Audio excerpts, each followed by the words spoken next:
드디어 가상자산 시장의 운명을 바꿀 초대형 법안, 클래리티 법안이 미국 상원은행위원회를 통과했습니다. 제도권 진입의 역사적인 첫 단추를 제대로 꿰은 건데 이상하게도 우리 코인은 뜨겁게 반응하기는커녕 오히려 8만 달러 밑으로 꺾이며 지지부진한 모습을 보이고 있습니다. 도대체 왜 이런 현상이 벌어지는 걸까요? 오늘은 이번 은행이 청문회 직전까지 벌어진 치열한 물밑 협상과 극적인 타협의 내막, 그리고 이 역대급 호재의 약발을 일시적으로 짓누르고 있는 진짜 원인을 아주 명확하게 파헤쳐드립니다. 끝까지 집중하세요. 이번 클래리티 법안의 상원은행위 표결 결과는 찬성 15표, 반대 9표였습니다. 공화당 의원 13명 전원 찬성에 더해 민주당 소속의 루벤 갈레고 의원과 안젤라 올소브록스 의원 2명이 당론을 깨고 찬성표를 던지면서 값진 초당적 가결을 이끌어냈습니다. 미국 중간선거를 앞두고 양당의 입장이 워낙 팽팽하게 맞서던 상황이라 민주당에서 찬성표가 나온 건 아주 의미 있는 결과입니다.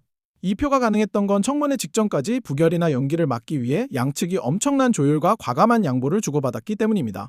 가장 큰 걸림돌이었던 스테이블코인 이자 지급 사안은 전통 은행권과 코인업계의 거대한 밥그릇 싸움이었습니다. 은행들은 코인이 이자를 주면 은행 예금이 다 빠져나간다며 결사반대했죠. 이에 코인베이스의 브라이언 암스트롱 CEO를 비롯한 업계가 한 발 물러서며 절묘한 합의안을 도출했습니다. 아무 액션 없이 가만히 놔둔 코인은 이자를 주지 않되 스테이킹이나 트레이딩 등 예치하고 활동을 취한 코만 이자를 인정해준다는 타협안을 만들어내며 이 사안을 멋지게 통과시켰습니다.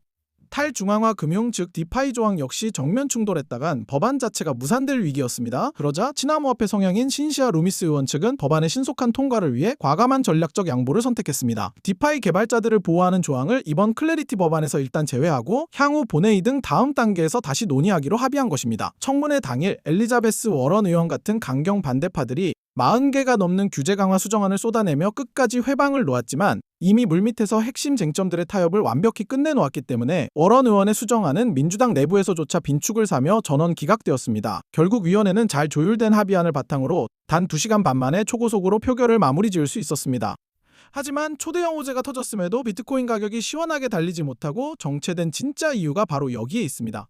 이번 통과는 완벽한 최종 승리가 아니라 상원 본회의라는 거대한 숙제를 남겨둔 조건부 승인이기 때문입니다. 가장 큰 잡음은 바로 도널드 트럼프 대통령의 윤리조항 문제입니다. 이번에 찬성표를 던진 민주당의 갈레고와 올소브록스 의원은 표결 직전까지도 트럼프 대통령과 그 가족들의 개인적인 암호화폐 사업을 제한하는 윤리조항이 합의되지 않으면 반대하겠다고 공언했던 인물들입니다. 실제로 트럼프 일가는 월드 리버티 파이낸셜이라는 디파이 기업을 공동 설립해 외국 정부와 계약을 맺는가 하면 출시 직후 폭락한 민코인으로 큰 논란을 빚었습니다. 지난달에는 이 민코인 투자자들을 말하라고로 초청해 비공개 갈라쇼를 열고 이란 전쟁 같은 민감한 외교 안보 주제를 논의해 도마 위에 오르기도 했죠. 이런 상황에서 구민주당 의원이 일단 찬성표를 던진 건 그동안 진정성 있는 협상이 진행되어 왔기에 한 걸음 양보한 것일 뿐이었습니다. 이들은 상원 전체 회의 표결 전까지 이 트럼프 윤리 조항이 최종 합의되지 않는다면 언제든 다시 반대표를 던져 법안을 부결시킬 준비가 되어 있다며 강력한 경고를 남겼습니다. 즉 본회의에서 이 윤리 조항이 어떻게 채워지느냐가 법안의 생사를 가를 필수 조건인 겁니다. 여기에 더해 앞서 말씀드린 디파이 개발자 보호 조항 자진 삭제 역시 단기적으로는 디파이 생태계 전반에 규제 불안감이라는 잡음을 남기며 시장의 발목을 잡았습니다. 설상가상으로 대외적인 매크로 압박도 호재의 약발을 상쇄했습니다.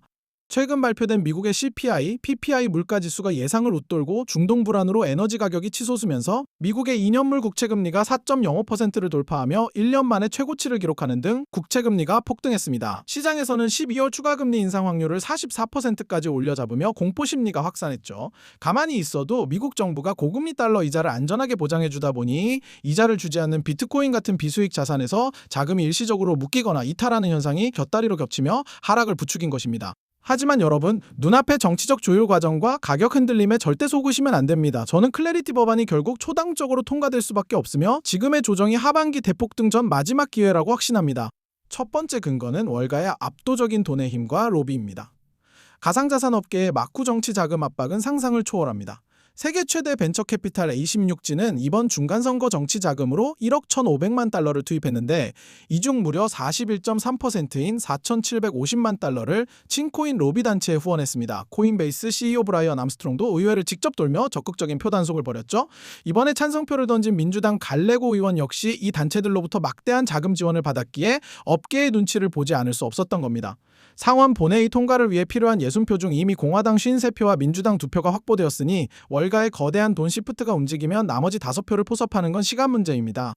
두 번째이자 가장 결정적인 이유는 미국 정부 입장에서 이 법안 외에는 다른 선택지가 없기 때문입니다. 현재 미국은 국가 부채 비율이 너무 높아져 전 세계가 미국 국채를 기피하고 있습니다. 심지어 중국은 국채를 대거 매각하고 있죠. 그동안 폭등하는 장기 금리를 누르고 단기 국채를 사주던 마법의 곡간인 영래포 잔고 2조 달러는 최근 완전히 바닥나 버렸습니다. 이제 장기 금리 폭등을 막고 국가 부도를 피하려면 단기 국채 발행을 늘려야 하는데 이 단기 국채를 사줄 거대한 새로운 곡간이 바로 스테이블 코인 시장입니다. 테더나 서클 같은 스테이블 코인 발행사들은 1달러의 가치를 담보하기 위해 미국의 단기 국채를 엄청나게 사들입니다. 미국 재무부가 스테이블 코인 시장을 2조 달러 규모로 키우겠다고 공언한 것은 국가의 부도를 막고 AI 산업을 키울 국채 매입 창구로 스테이블 코인을 쓰겠다는 우회적 선언입니다. 미국이 살기 위해서라도 이 법안은 늦어도 6에서 7월 안에 초당적으로 합의되어 최종 통과될 수밖에 없습니다.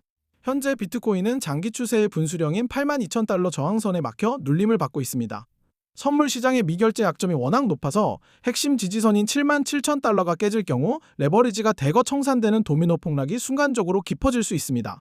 차트상 중장기 매물대 밀집 구역인 60K 중반에서 70K 초반까지 마지막 털기 구간이 올 수 있다는 뜻입니다, 여러분. 이 흔들림을 무서워해야 할까요? 아닙니다. 거대한 고래들과 미국 정부는 이미 다음 패권을 위한 금융 세팅을 끝내가고 있습니다. 지금 당장 서둘러 추격 매수하기보다는 거시적인 흐름을 읽고 철저하게 준비하시고 바닥이 올 때마다 좋은 자산들을 꾸준히 모아가시길 강력하게 추천합니다. 하반기 최종 법제화와 함께 올 진짜 불장의 주인공은 지금 묵묵히 수량을 모으는 자들의 몫입니다. 오늘 영상이 도움되셨다면 구독과 좋아요 부탁드립니다. 감사합니다.